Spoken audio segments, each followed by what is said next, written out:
Hi guys, this is the follow-up for the 5-for-1 video. Hey guys, so I've had a lot of people comment that I got a great deal, and I've had a lot of people comment that I got a really bad deal. So it's about a week or so later, and I figured I'd let you guys know what kind of deal I ended up with. So let's walk around and let's see all the different tractors we got and find out what happened.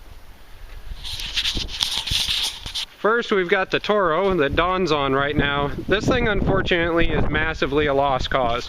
There's something definitely wrong in the engine, and so I'm going to tear that down for whatever salvageable parts I think I can get, and I'll probably pull the transmission. Unfortunately, I found out that it seems to be a footy in there instead of a Peerless, so I'll set that aside and sell it later. The Simplicity is actually up and running. Unfortunately, it has a fried solenoid, but it works. It runs great, actually. The 14 horsepower Kohler is very strong in it. Unfortunately, somebody really mangled the steering in it, and so the lower gear is stripped out of it. So I'm not going to bother rebuilding it after pricing one of those lower gears, because it just plain going to cost too much. So I'm going to let the boy run it around for a while. It does actually have a Peerless in the back, so when it's done, I'll swap it onto a different frame, and we'll go from there. Potential future mud mower, but the Simplicity front end I know would end up getting torn apart as a mud mower, so we'll find something else to use. On the Craftsman LT2000, unfortunately, it uses a starter that I discovered was missing in the first video, and this starter is actually like 90 bucks. It was only used on the 19 and the 20 horsepower of this particular series, so this is just going to have to sit. I may end up swapping the 14 Hydro on it in order to sell it, but I haven't decided yet.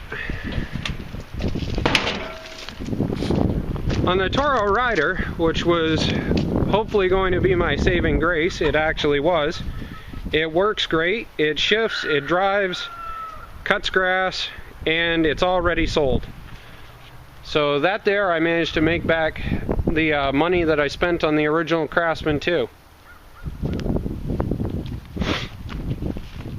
For those who were following on the Lawn Chief, it actually turned out that people were right. It wasn't exactly that the magneto came loose, it was actually that the magnets on the inside of the flywheel came loose. So we're going to take some 2-ton epoxy and see if we can reset those and see if we can make it run. I probably won't resell it with that kind of setup on it just because I don't want it to go loose on someone. But if I can get it running, I'll use the engine on something else. On the Bolins, I actually managed to sell the transmission that's in it the very day I posted the video. So that right there paid for the entire thing as it is.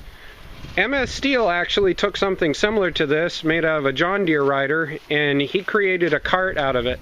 I think I'm going to copy that and do the same thing, using this live axle. That way I can have a cart for pulling things around. And for the people rooting for the Wizard, it does actually run. It actually runs really, really well. Unfortunately though, it had to be pushed over to its current position, because as I was driving it, all of a sudden this came out of the back end. And for those people who are currently trying to figure out what this is, it actually is the rotted off top of the rear drive pulley.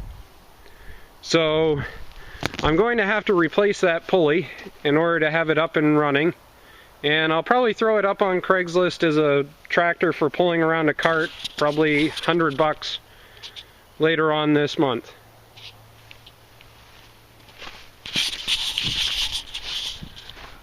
Otherwise than that, I need to get the mud mower up and running and get a few other things done. But all in all, I managed to turn $70 into about $250 in sales so far. And that's not counting whatever I managed to sell off out of the Toro. And that's not counting if I can get the LT2000 up and running. So $70 turned into $250 in a matter of a week.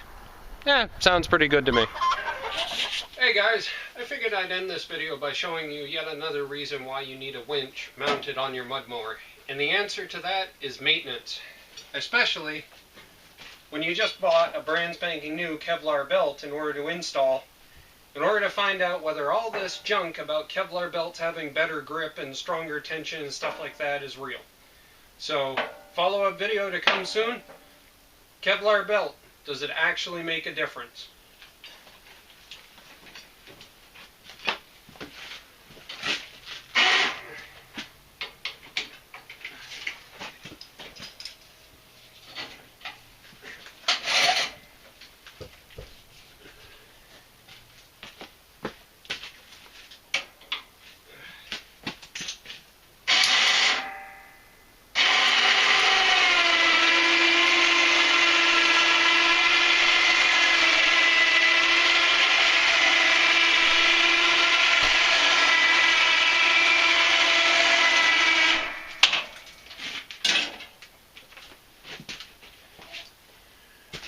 Well, I think it's pretty safe to say that the winch definitely can lift the weight of the tractor without any issue.